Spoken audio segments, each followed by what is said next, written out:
করবে। যদি দেখো হাদিস শিখেও তোমার আচার ব্যবহার কোনো উন্নতি হয়নি, তাহলে বুঝবে এই ইলিম তোমার কোনো উপকারেই আসেনি। ৮. তুমি সারাদিন যা করো তার কি কোনো রুটিন আছে? সারাদিন কাজগুলোকে সময় অনুসারে সাজাবে, সময় অপচয় করবে না, প্রতিটি মুহূর্তকে দামি মনে করবে। ৯. অতিরিক্ত পানাহার করবে না, দিনে ৮ ঘন্টার বেশি ঘুমাবে না, এর চেয়েও কম হলে আরও ভালো। ১০.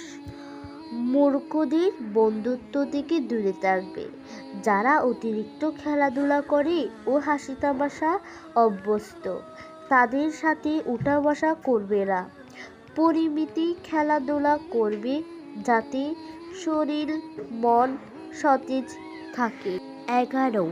মনে রাখবে, ইলম হলো নূর, আল্লাহ কোনো গুনাহ